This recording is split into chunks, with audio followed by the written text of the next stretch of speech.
አላሰብኩትም ሳላስበው አትበሉ።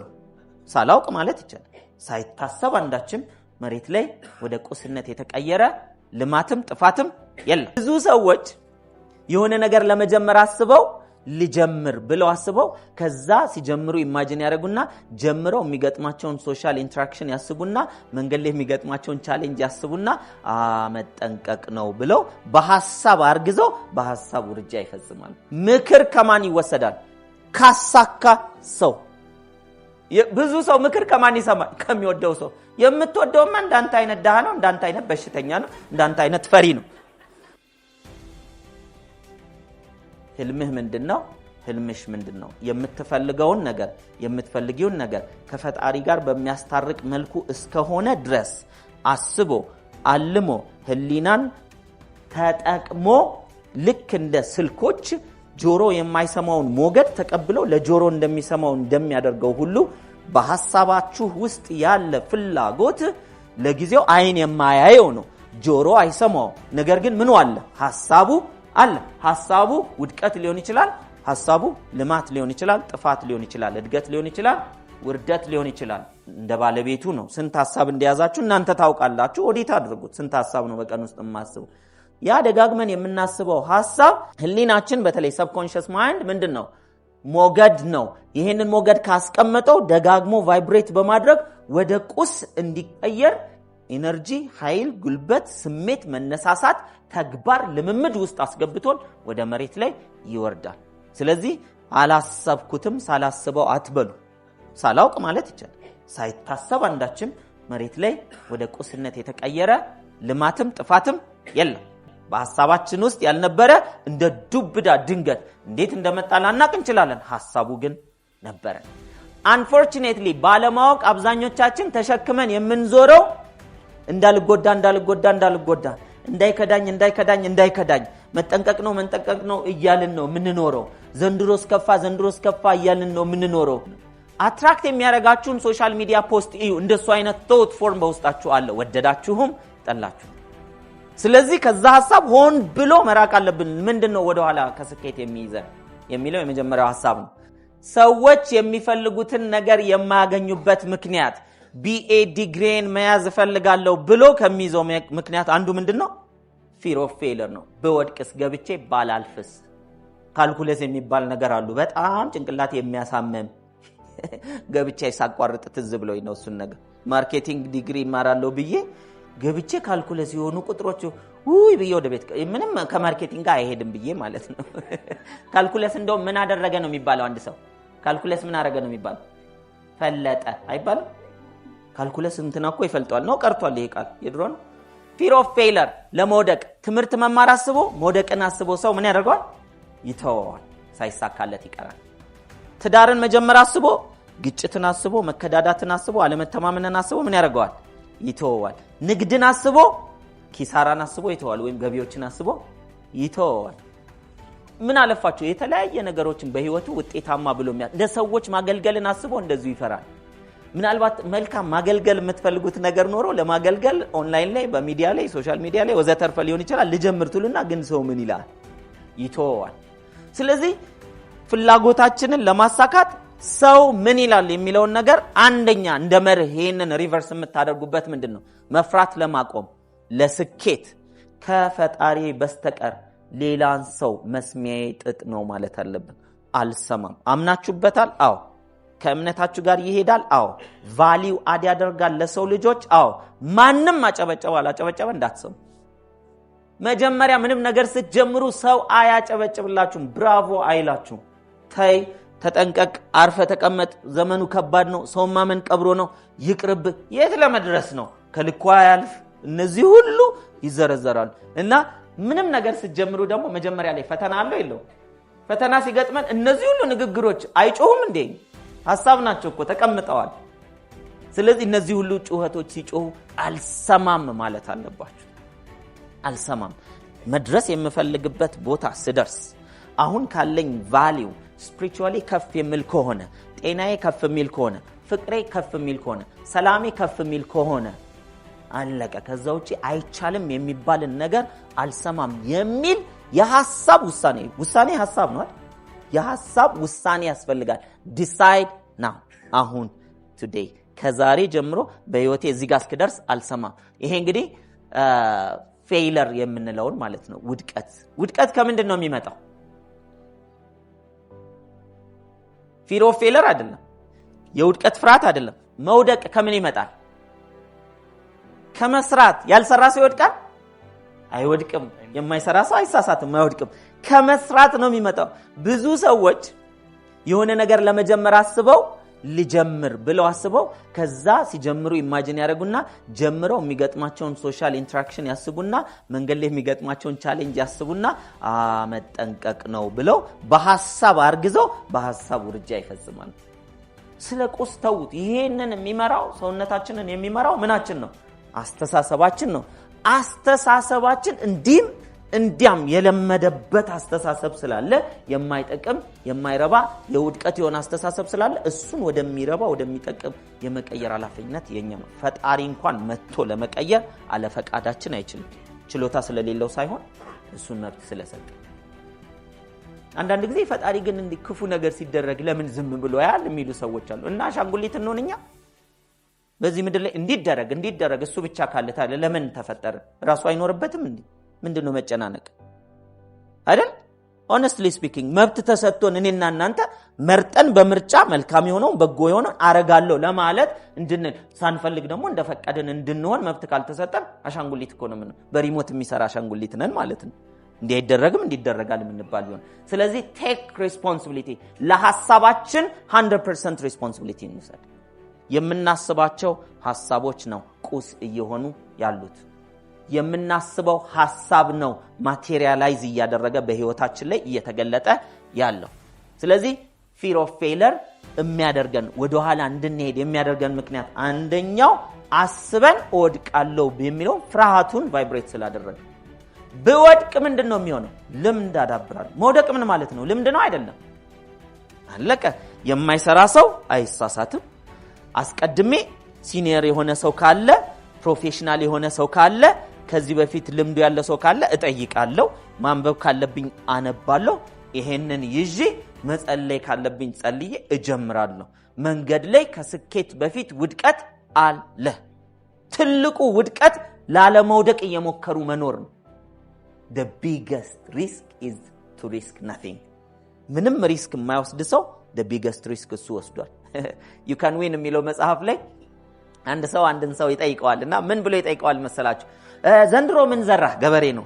ምን ዘራ ሲለው አይ ዘንድሮ ተምች ይኖራል ስለተባለ አልዘራሁም። አምናስ ምን ዘራ? አምና በጣም ከባድ ዶፍ በረዶ ይኖራል ተብሎ ስለነበረ አልዘራሁም። ካቻምናስ ምን ዘራ? ነው ካቻምና ጭራሽ ሙሉ ለሙሉ ዝናብ አይዘንብም የሚል ሜትሮሎጂ ተናግሮ ስለነበረ ብዘራ እህሌን ነው ማጣው ብዬ አልዘራሁም። እና ምን ያረክ ነው ሲለው I played it safe እየሆንኩ ነው። ማለት ያለውን ቁጭ ብሎ የሚበላ ሰው ሴፍ ይሆናል ወይንስ ቁልቁል እየገባ ሊትራሊ ምኑን እየቆፈረ ነው? መቃብሩን እየቆፈረ። ይህ ገበሬ ማን ነው? fear of failure ያለበት ሰው፣ ሪስክ ለመውሰድ የሚፈራ ሰው ምን ያረጋ ነው? ላገባ ብዬ መፋታት አለና ተውኩት፣ ልነግድ ብዬ መክሰር አለና ተውኩት፣ ልማር ብዬ ስራ ማጣት አለና ተውኩት፣ ጓደኛ ልይዝ ብዬ የዘንድሮ ሰው አይታመንም ብዬ ተውኩት፣ ልኖር ብዬ ሞት አለ ብዬ ተውኩት። ምንድነው ይሄ? ሚገርም መንፈስ ማለት ነው። እስቲ አልፎ እንደዚህ አይነት ነገር ራሳችሁ ላይ የምታዩ ከሆነ ዛሬ ወስኑ። እንዴ I need to start to live መኖር አለብኝ። ሞክሬ በመውደቅ ስወድቅ ምን ይሆናል? by the way ወድቃችሁ በሁሉም ቦታ ቁስል ከሆናችሁ ከዛ በኋላ አዲስ ቁስል አይኖርባችሁ። ብትወድቁም ይሄኛውን ደገምነው ነው የምትሉት። አንዳንድ ሰው ይፈራል። በተለይ ለሰው የሚሰጣችሁን ስም ማለት ነው። ሰው የሚሰጣችሁ ስም አለ አይደለ? ስትወድቁ ሰው ስም ሲሰጣችሁ ስንቅ አርጋችሁ ያዙት። በተለያየ ጊዜ የተለያየ ሰው ስም ይሰጣችኋል። ደግሞ የሰው ልጅ ኢትዮጵያውያን በተለይ አስተያየት ስንወድ ቤተሰብ፣ ዘመድ፣ ጓደኛ የመጀመሪያው ሐሳቡ እንዴት ነው ስራ፣ እንዴት ነው ምን እያደረክ ነው? እንትን እያረኩ ነው። በእውነታው ያኛውንስ ምን አረኩት? ተውኩት። ለምን? ኧረ እባክህ መካሪ አጣህ። ሁሉም ሰው ፕሮፌሽናል መካሪ ነው። ለራሱ እኮ ምንም ውጤት አላመጣም። አንደኛ ምክር ከማን ይወሰዳል? እቺ ነገር ጻፏት። ምክር ከማን ይወሰዳል? ካሳካ ሰው። ብዙ ሰው ምክር ከማን ይሰማል? ከሚወደው ሰው። የምትወደውማ እንዳንተ አይነት ደሃ ነው፣ እንዳንተ አይነት በሽተኛ ነው፣ እንዳንተ አይነት ፈሪ ነው። ለምን? መቼም ፈሪዎች ናቸው የሚግባቡት አይደል? ስለዚህ ጓደኛ ሊፈራ ይችላል። ፈሪ ከሆነ አትስማው። ስለ ድፍረት ለምን ትጠይቋለህ? አውሬ ነው የሚል ድፍረትን ብታወራ። አባት እናት ለምንድን ነው ማክበርና ምክር መውሰድ ይለያያል። ከአባት ስለ አባትነት ጥሩ ነገር ካለው ምክር መውሰድ ትችላለህ። ከእናት ጥሩ ነገር ካለ መውሰድ ይቻላል። ሰው ስለቀረበህ አይደለም ምክር ማዳመጥ ያለብህ። ሩቅም ከሆነ ዲግ አድርገን እንሄድ። አንፍራ። ያ ሰው አይነግረኝም፣ ይሄ ስኬታማ የሆኑ ሰዎች ሚስጥር ይጠብቃሉ ምናምን የሚል ሰው አለ። ይሄ ራሱ አስተሳሰቡ የደሃ ነው። እንደ ደሃ ሚስጥር የሚጠብቃለ እንዴ? ደግሞ ሌላውማ ይናገራል እኮ። ደሃ ስለሚፈራ ሚስጥሩን ይጠብቃል። ሚስጥር ነው። እንዴት እንደሆነ ደሃ እንደሆነ አንናገርም። አስተሳሰብ ቁሱን ያመጣዋል ነው። ብትሰጡትም አይሸከመውም። ደግሞ የሌለው የሀብት አስተሳሰብ ከሌላችሁ የፈለገ ሀብታም ሊያደርጋችሁ የሚችል ብራም ሊያደርጋችሁ የሚችል ባለጸጋ ሊያደርጋችሁ የሚችል ጻድቅ ሊያደርጋችሁ የሚችል በድህነት አስተሳሰብ በጭራሽ ልትሰሩት አትችሉም። በድህነት አስተሳሰብ ማለት ማቴሪያል በማጣት ማለት አይደለም። ድህነት ማለት እኮ አይገባኝም ማለት አይደል? አይገባኝም ቁስ አይደለም። ጽድቅን ጨምሮ አይገባኝም፣ ሰው አይገባኝም፣ ክብር አይገባኝም፣ መልካም ማድረግ አይገባኝም፣ መስጠት አይገባኝም፣ የለኝም፣ አለቀ፣ የለም አይነት ነገር ሁሉ ፍርድ እስከ ሰማይ ቤት ድረስ ሁሉ ሄዶ ፈጣሪ አለ እንዴ ለመሆን ይሄ ድህነት ነው። አለኝ የሚለው ሐሳብ ሀብት ነው። ሁለቱም በቦታቸው ተመለሱ። ለምን? ገንዘብን ገንዘብ አያመጣውም አስተሳሰብ እንጂ። ስለዚህ ያለውን ሰው እንኳን ብታሳጡት ምን ይሆናል? ተመልሶ ወዳለው ቦታ ይመለሳል። ለምን? ወደ ውጭ ያለውን ነገር ያመጣው ከውስጥ ያለው ዘር ነው። ከውስጥ ነው ሀብታም የምትሆነው፣ ደሃም የምትሆነው ከውስጥ ነው። ጻድቅ የምትሆነው ከውስጥ ነው። ኩነኔም ያለበት ነገር የምትሰራው ከየት ነው? ከውስጥ ነው። ከውጭማ ይኸው ተቀባብተን እኮ አንድ አይነት ሁላችን እድሜ ለቻይ። እንዴት አድርገን ከፍርሃት እንውጣ የሚቀጥለው? ልብ አድርጉ። በሐሳብ የታሰረ በምንድን ነው መፈታት ያለበት? በሐሳብ አይደል? እግሩን የታሰረ መፈታት ያለበት እግሩን ነው። እጁን የታሰረ እጁን ነው። ሐሳቡ የታሰረ ሐሳቡን ነው። ሐሳብ ደግሞ በብዛት ዊል ነው። ፈቃዳችን ነው የታሰረው። በነገራችን ፈቃዳችን እኔ እኮ ፈልግ ነበር ግን ምን መሰለ እዚህ ሀገር አያሰሩ። እኔ እኮ መስራት ፈልግ ነበር ግን ከአበሻ ጋር መስራት ከባድ ነው ብሎላችሁ ቁጭ። እንዲህ ከአበሻ ጋር መስራት ነው እንጂ ደስ የሚለው። በነገራችን ላይ እስቲ አበሻ ይሆናችሁ ኦኬ፣ ደስ ይላል በጣም። ከአበሻ ጋር መስራት ምርጥ ነው ወይ? ኦፍ ኮርስ ይሄው አብረን እየሰራን አይደል? እንደ ሐሳባችን ግጥም አድርገን በጣም ይቻላል። ያመናችሁት ሁሉ ይቻላል። አይቻልም በሉ፣ አለመቻል ይመጣል። ይቻላል በሉ። ስለዚህ መጀመሪያ የምትፈልጉትን አይነት አዳምጡኝ በደም። በሐሳብ ለመፈታት ማነው ከፊር ኦፍ ፌለር ለመውጣት የሚያስፈራችሁን ነገር ጻፉና የሱን ተቃራኒ ጻፉት። ከሰው ጋር መስራት ከባድ ነው የሚል ሐሳብ ካለ ከሰው ጋር መስራት ቀላል ነው። ለምንድን ነው መሰላችሁ ቀላል የሚሆነው? እኔና ሶስታችን ለምሳሌ አንድ ካፌ ከፍተን ብንሰራ እኔ ሰኞ እና ሐሙስ ብቻ ነው መሄድ የሚጠበቅብኝ። እሱ ደግሞ ማክሰኞና ቅዳሜ፣ እሱ ደግሞ ሮብና እሁድ ነው ምን ሄደው ማለት ነው። ስለዚህ 2 ቀን ሄጄ 7 ቀን ገቢ ያገኛል። ዋው isn't that amazing? ደስ አይልም? አንዳንድ ሰው ምን ብሎ ያስባል መሰላችሁ? እኔ በሌለው ጊዜ እሱ ሲሄድ ግን በአለደረሰኝ እየሸጠ ኪሱ ቢያስገባስ ብሎ ያስባል። አሁን መጀመሪያ አስገብቷል ወይንስ ሐሳቢ ውስጥ ነው የገባው? ሐሳቢ ውስጥ። ይሄን ሐሳብ ካስተናገዳችሁት በየቀኑ ስታዩት አይነ ውሃው ራሱ አይቀየርም? ይቀየራል እኮ ስታዩ። ምን ይሄን ቢዝነስ ከጀመርን በኋላ በደንብ በተለይ ሳይ ፍለፊት አያየኝም ለምን እንደሆነ እንላለን። ሌላ ጊዜም እኮ አያየንም። ልጅ እኮ አይናፈር ነው ሌላም ጊዜ። ግን አሁን እኔ the moment የሆነ ሐሳብ ሳደርግ ነገር ዓለም ሁሉ እንደዛ ይሆናል።